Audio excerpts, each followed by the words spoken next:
प्रश्न बघा. प्रश्न पहिला व्यवस्थित वाचून घ्यायचा. In the figure 5.12 quadrilateral PQRS and quadrilateral ABCR are two parallelograms. हे दोन्ही सुद्धा काय आहेत? पॅराग्राम्स आहेत. बघा कुठले कुठले? क्वाड्रिलॅटरल PQRS काय आहे?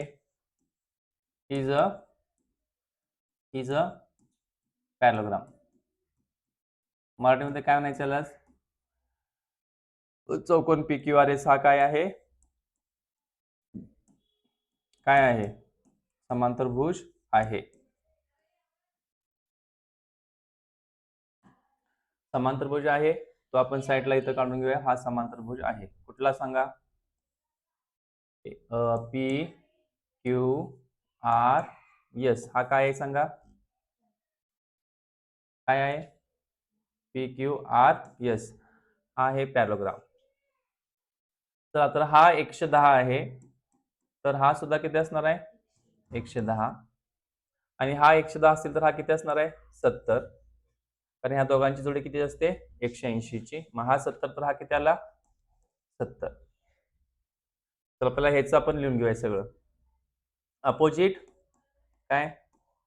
Opposite sides are angles. Opposite angles are congruent. Opposite angles are congruent म्हणजे हा 110 तर हा किती होतो? 110. देयरफॉर काय म्हणायचं? अँगल P कॉन्ग्रुएंट अँगल कोण आहे? अँगल R किती असणार दोघे पण? 110. चला आता पुढचा नियम काय लिहायचं? हे कसले अँगल आहेत? लगतचे अँगल आहेत. मराठीमध्ये लिहा सम्मुख कोण एकरूप. सम्मुख कोण एकरूप असतात. सम्मुख कोण एकरूप झालं. चला पुढं. ऍडजसेंट अँगल्स आर काय? Adjacent angles are supplementary. लगतचे कोण काय असतात? पूरक असतात. लगतचे कोण पूरक असतात. लगतचे कोण पूरक असतात. लगतचे कोण पूरक असतात. चला पुढे काय असलं दिले सांगा? पूरक म्हटल्यावर ह्या दोघांची जोडी किती झाली? 180 ची. कोणाकोणाची? Angle P plus angle S किती असणार? 180 ना? किती असणार आहे? 180. चला त्यांच्या किमती ठेवा तिथं पटकन. किंवा डायरेक्ट आपण हे करू शकतोय, अँगल S काढू शकतो डायरेक्ट. P किती घ्यायचं? 110. अँगल S इकडं बरोबर 180. अधिक इकडे काय होतंय? वजा 180 वजा 110 किती आलं? अँगल S बरोबर 70 आला. किती आला? 70. आणि जेवढा S आहे तेवढंच काय येणार आहे? Angle S is equal to angle Q किती असणार आहे? 70. का सांगा? ह्याला क्रमांक 1 दिला तर चालतोय. हा नियम 1 क्रमांक आहे बघा. 1 वरून म्हटलं तरी चालतंय. आता पुढं कुठला दिलाय चौकोन सांगा? आतला त्यातला बघा चौकोन कुठला आहे? आतला कुठला आहे? आतला कुठला आहे चौकोन? AB कुठला आहे? AB इथं घ्या A, इथं घ्या B, इथं घ्या C आणि R. आता हा सुद्धा कसला चौकोन आहे सांगितले तुम्हाला आतला? कुठला आहे? कुठला चौकोन सांगितलंय तुम्हाला? तो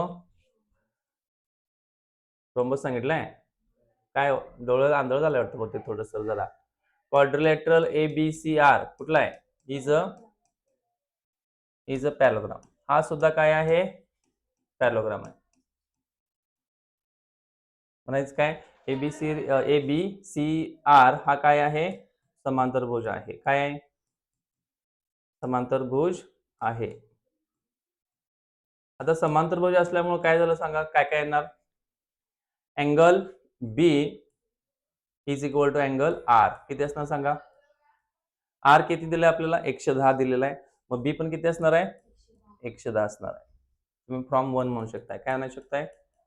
फ्रॉम 1. तर आता हे पॅराग्राम असल्यामुळे अँगल B आणि A किती असणार आहे जोडी सांगा? 180 ची असणार आहे. मग इथे काय घ्यायचं? Angle A is equal to काय झाला? अँगल ए काढायचा आहे, 180 मधून किती वजा करायचं, 110. किती आलं उत्तर, 70. चला आता हा नियम कसा आपण तयार केला, 180 मधून का वजा करालोय, कारण हे कसले अँगल आहेत, ऍडजसेंट अँगल्स आहेत आणि त्यांची बेरीज किती असते, 180 असते. मग ए तुमचा किती आला, 70 आला.